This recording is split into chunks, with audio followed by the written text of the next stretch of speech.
بسم اللہ الرحمن الرحیم۔ السلام علیکم ورحمۃ اللہ وبرکاتہ۔ آج کا ٹاپک آپ لوگوں کو میرے تھم نیل سے ہی واضح نظر آ رہا ہوگا۔ تمام مسلمان ہی فلسطین کے مسلمانوں کے لیے فکر مند ہے اور ہر کوئی آواز اٹھا رہا ہے، یکجہتی کا اظہار کر رہا ہے۔ تو آج کی ویڈیو میں ہم قرآن و حدیث کی روشنی میں اس ہونے والی جنگ کے حوالے سے تعلیم حاصل کریں گے اور کرنے کے کام بھی سیکھیں گے انشاءاللہ۔ تو ہم دیکھتے ہیں کہ حضور اکرم صلی اللہ علیہ وسلم کی پیشن گوئیاں کیا تھیں۔ قبل از وقت کسی واقعے کی اطلاع دینے کو پیشن گوئی کہتے ہیں۔ اللہ تعالیٰ نے انبیاء اکرام علیہ السلام بالخصوص نبی کریم صلی اللہ علیہ وسلم کو بذریعہ وحی آئندہ رونما ہونے والے بعض حالات سے مطلع فرما دیتے تھے، جس کی بنیاد پر نبی کریم صلی اللہ علیہ وسلم کسی واقعے کی اطلاع قبل از وقت ارشاد فرما دیتے۔ چنانچہ آپ صلی اللہ علیہ وسلم کے سچے اور آخری نبی ہیں، اس لیے آپ نے جن جن باتوں کی پیشن گوئی فرمائی وہ ساری باتیں سچ ثابت ہوں۔ پر اس کے لیے ہم احادیث کے ذریعے سے دیکھتے ہیں کہ آپ صلی اللہ علیہ وسلم نے کیا فرمایا۔ تو صحیح مسلم کی احادیث ہے کہ صحیح مسلم میں ہے کہ آپ صلی اللہ علیہ وسلم نے فرمایا آخر زمانے میں مسلمانوں میں آپس میں اختلاف ہو جائیں گے اور مخالف قوتیں ان کے خلاف جمع ہو جائیں گی۔ حاضرین نے پوچھا کیا اس وقت ہم قلیل ہوں گے، یعنی صحابہ اکرام نے؟ آپ صلی اللہ علیہ وسلم نے فرمایا نہیں، تم اس وقت کثیر ہوگے لیکن تم میں وہن پیدا ہو جائے گا۔ آپ صلی اللہ علیہ وسلم سے پوچھا گیا وہن کیا ہے؟ فرمایا حب الدنیا و کراہیت الموت، یعنی کہ دنیا کی محبت اور موت سے نفرت۔ آج اس پیشن گوئی کو ہم سب اچھی طرح سے دیکھ رہے ہیں۔ پھر اسی طرح سے ایک اور صحیح مسلم میں روایت ہے کہ فتنہ اور آثار قیامت کے سلسلے میں صحیح مسلم میں متعدد حدیثیں ایسی ہیں جن سے یہ ظاہر ہوتا ہے کہ آپ صلی اللہ علیہ وسلم نے صاف اور صریح الفاظ میں اپنی امت کو یہ اطلاع دی کہ آخر زمانے میں جب دجال کے ظہور اور نزول مسیح سے پہلے ملک شام میں مسلمانوں اور رومیوں کے درمیان عظیم خونی مارکے پیش آئیں گے۔ وہ اس ملک میں ان دونوں کے درمیان صلیبی جنگوں نے اس قسم کے سینکڑوں خونی مارکے پیش کیے، مگر جنگ عظیم نے شام کی جو صورتحال پیدا کر دی ہے، اس سے یہ واضح ہوتا ہے کہ یہ تمام واقعات آنے والے خونی مارکوں کی تقریب اور تمہید ہیں، یعنی کہ جو بھی اب قیامت سے پہلے پہلے کے واقعات ہونے ہیں جن کی پیشن گوئی کر دی گئی ہے، جو جنگیں ہونی ہیں مسلمانوں کے اور کفار کے درمیان، اب اس کی شروعات ہو چکی ہے۔ تو اب آپ کو پتہ ہی ہے کہ ابھی تو ایک بڑا مارکا اور ہونا ہے جسے کہتے ہیں غزوہ ہند، ٹھیک ہے؟ تو کیا اس کے بارے میں ہماری کیا معلومات ہے ایز اے مسلم؟ کیا ہم تمام باتوں کو جانتے ہیں، ان تمام واقعات کو جانتے ہیں کہ جو رونما ہونے والے ہیں، جن کی نبی کریم صلی اللہ علیہ وسلم نے پیشن گوئی کر دی ہے؟ تو دیکھیں قرآن جو ہے رہتی دنیا تک ہمارے لیے رہنمائی کا مرکز ہے۔ تو اللہ تعالیٰ نے جو ہے قرآن میں سورۃ البقرہ کی آخری 2 آیات اللہ تعالیٰ نے نازل فرمائی ہیں، اور نبی کریم صلی اللہ علیہ وسلم نے ان آیات کی جو ہے تعلیم فرمائی ہے۔ ان آیات کو رات میں سونے سے پڑھنے کے بارے میں آپ صلی اللہ علیہ وسلم نے فرمایا کہ ابو مسعود انصاری رضی اللہ عنہ کہتے ہیں کہ رسول اللہ صلی اللہ علیہ وسلم نے فرمایا جس نے رات میں سورۃ البقرہ کی آخری 2 آیاتیں پڑھی وہ اس کے لیے کافی ہو گئی، یعنی کہ اس کی وضاحت میں یہ بتایا گیا ہے کہ یہ دونوں آیتیں ہر برائی اور شیطان کی شر سے اس کی حفاظت کریں گی، ٹھیک ہے؟ تو اب یعنی کہ اس سے پتہ چلتا ہے کہ اللہ تعالیٰ نے قرآن ایمان والوں کے فائدے کے لیے نازل فرمایا اور نبی کریم صلی اللہ علیہ وسلم کو اس کی تعلیمات دی تاکہ وہ لوگوں کو بھلائی کی طرف بلائیں اور ان کو شیطان کے شر اور برائیوں سے بچنے کی تلقین کریں۔ تو کافر کے شر اور برائیوں سے بچنے کی جو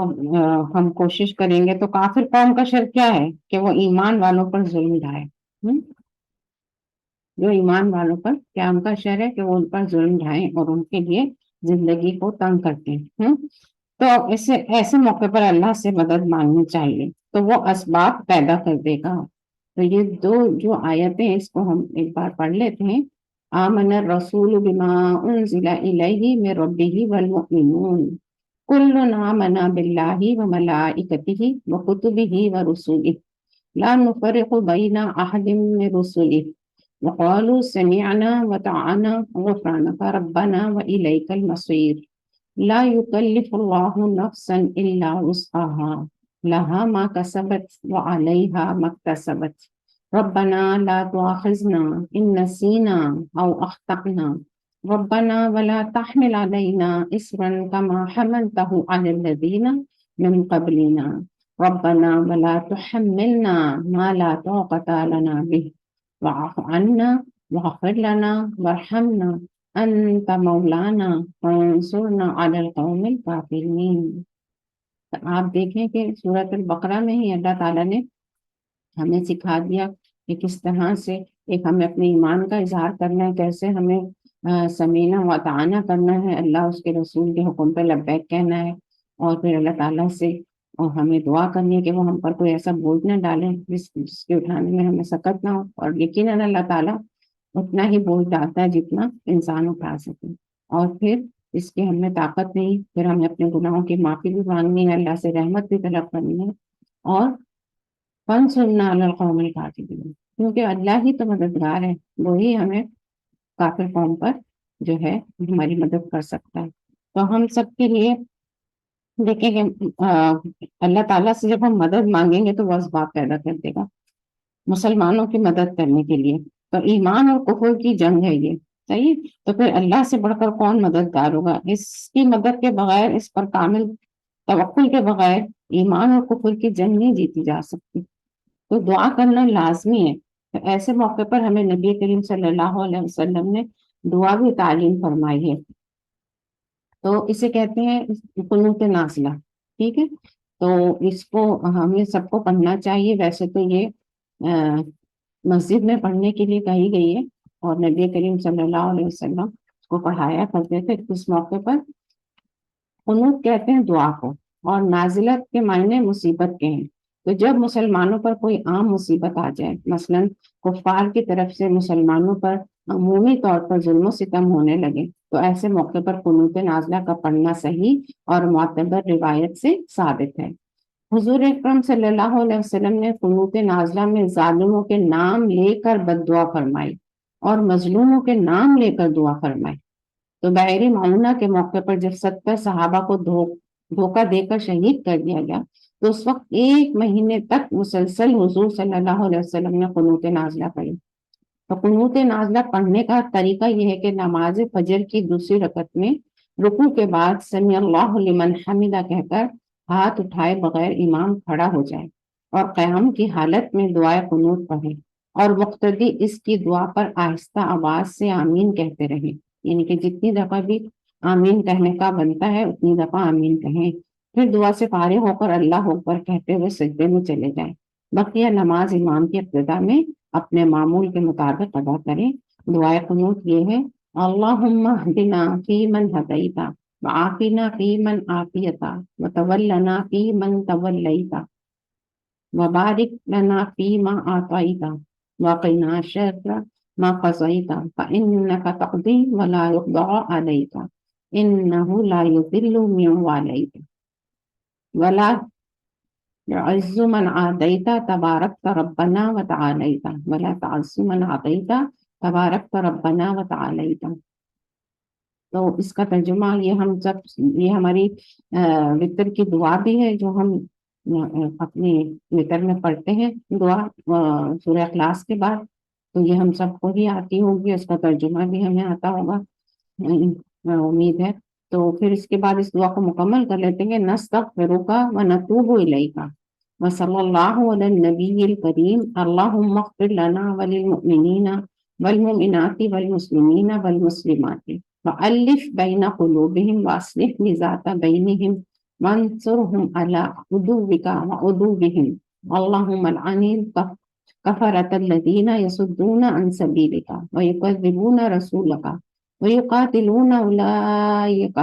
اللہم خالف بین کلمتہم وزلزل اقدامہم وشتت شملہم وفرق جمعہم وخرب بیوتہم ودمر دیارہم وکسر اعمارہم وقرب آجالہم وانزل بہم بأسک الذی لا تردوه عن القوم المجرمین اللہم انا نجعلک فی نحورہم ونعوذ بک من شرورہم۔ تو ہم سب کو چاہیے کہ ہمارے مرد فجر میں جا رہے ہیں نماز میں، تو امام کو چاہیے کہ وہ یہ قنوت نازلہ کم از کم نبی کریم صلی اللہ علیہ وسلم کی سنت کے مطابق 1 مہینے تک تو پڑھیں مساجد میں، اور جو لوگ گھر میں پڑھ سکتے ہیں وہ گھر میں پڑھ کے دعا کریں، اگر خواتین پڑھنا چاہتی ہیں تو پڑھ سکتی ہیں، دعا پڑھنے میں تو کوئی حرج نہیں ہے، ٹھیک ہے۔ تو ہمیں یہ جو تعلیمات دی گئی ہیں ہر موقع پر اللہ تعالیٰ نے نبی کریم صلی اللہ علیہ وسلم کو تعلیم فرمائی، اور ایسے واقعات رونما ہوئے نبی کریم صلی اللہ علیہ وسلم کی زندگی میں جس کے ذریعے رہتی دنیا تک کے لیے تعلیم بتا دی گئی کہ کون کیا تعلیم کرنی ہوگی۔ تو یہ سب اللہ تعالیٰ کی جو حکمتیں ہیں وہ ہم پر اب کھلیں گی جیسے جیسے وقت آتا جائے گا، اور پھر ہم نبی کریم صلی اللہ علیہ وسلم کی تعلیمات کو، قرآن کی تعلیمات کو اطیع اللہ و اطیع الرسول کر کے اور اتباع رسول کر کے پیروی کریں گے تو تمام تعلیمات ہمیں فائدہ دیں گی، اور پھر کبھی بھی اللہ تعالیٰ ہمیں اکیلا نہیں چھوڑتے مسلمانوں کو۔ تو نبی کریم صلی اللہ علیہ وسلم کو بھی اللہ نے کبھی نہیں چھوڑا تھا، اور ہمارے لیے رہتی دنیا تک قرآن نازل کر دیا گیا ہے اور احادیث ہیں، تو پھر ہمارے لیے تو بہت بڑا سہارا موجود ہے اللہ کی ذات کا اور آپ صلی اللہ علیہ وسلم کی تعلیمات کا۔ تو ہمیں چاہیے کہ جب بھی کوئی موقع آئے تو ہم اپنے دین سے پوری واقفیت ہمیں ہو، اپنی دین کی تعلیم سے ہمیں پوری واقفیت ہو، تاکہ ہم پھر اس پر عمل کر سکیں، ٹھیک ہے۔ تو اس وقت تمام مومنوں کو، تمام مسلمانوں کو اب یکجہتی کا اظہار کرنا چاہیے، اور تمام تفرقات، فرقہ واریت، ہر چیز بلا کر صرف اور صرف اللہ سے مدد مانگنی چاہیے۔ تو پھر کہتے ہیں کہ دعا جو ہے وہ مومن کا ہتھیار بھی ہے۔ حضرت جابر رضی اللہ تعالیٰ عنہ سے روایت ہے کہ رسول اللہ صلی اللہ علیہ وسلم نے فرمایا، کیا میں تمہیں وہ عمل بتاؤں جو تمہارے دشمنوں سے تمہارا بچاؤ کرے اور تمہیں بھرپور روزی دلائے؟ وہ یہ ہے کہ اپنے اللہ سے دعا کیا کرو رات میں اور دن میں، کیونکہ دعا مومن کا خاص ہتھیار یعنی اس کی خاص طاقت ہے۔ یہ مسلم بخاری اور ترمذی کی میں بھی یہ روایت موجود ہے۔ تو اب ہم دیکھتے ہیں کہ ہمیں جو تعلیم دی گئی ہے دعاؤں میں سے ایک نماز کے بعد کے جو اذکار ہیں اس میں بھی ہمیں کافروں کے حوالے سے تعلیم دی گئی ہے، ٹھیک ہے نا۔ تو عبداللہ بن زبیر رضی اللہ عنہ کا یہ معمول تھا کہ ہر نماز کا سلام پھیرنے کے بعد یہ کلمات پڑھا کرتے، لا الہ الا اللہ وحدہ لا شریک لہ لہ الملک ولہ الحمد وہو علی کل شیء قدیر لا حول ولا قوة الا باللہ ولا نعبد الا باللہ ولا نعبد الا ایاہ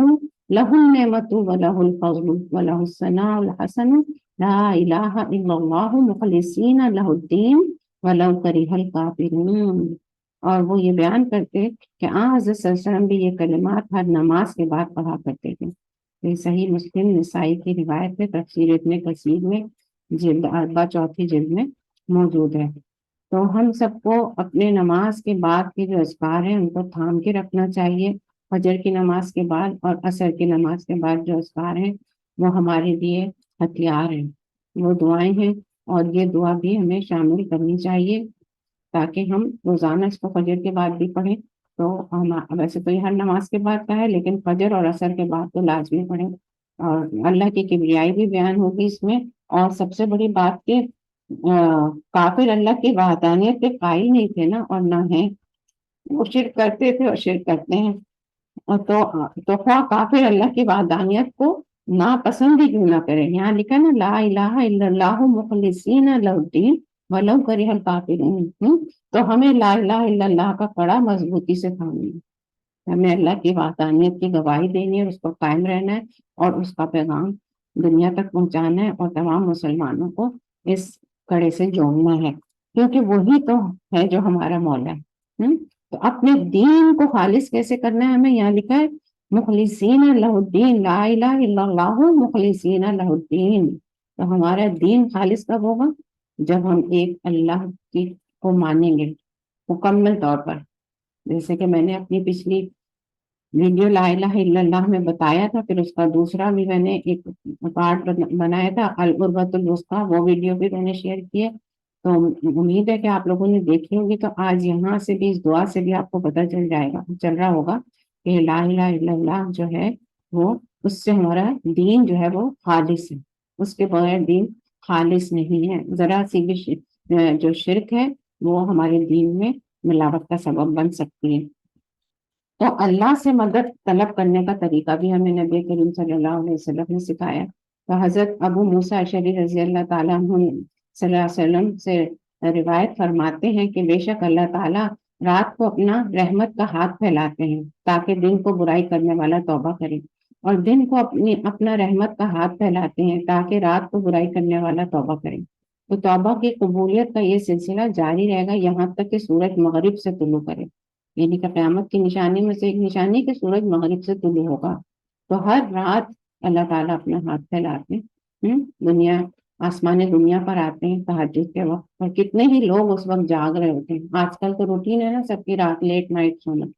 تو کتنے ہی لوگ ہیں جو اللہ تعالیٰ سے توبہ طلب کرتے ہیں، اللہ کی مدد طلب کرتے ہیں، اس کی رحمت طلب کرتے ہیں۔ تو اس کے لیے دعا بھی سکھائی گئی ہے، استغفر اللہ الذی لا الہ الا هو الحی القیوم واتوب الیہ۔ تو ہم سب کو چاہیے کہ اللہ تعالیٰ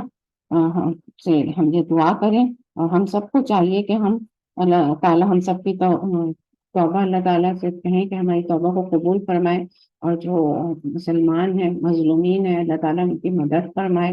اور وہ جس طرح سے چاہے مدد فرما سکتا ہے، اور اللہ تعالیٰ ہماری اس دعا کو قبول بھی فرمائے، اور ہماری جو بھی کوشش ہے انڈیویجولی بھی تو مسلمانوں کا حق بنتا ہے نا، ایک ہوتا ہے ایک حکمران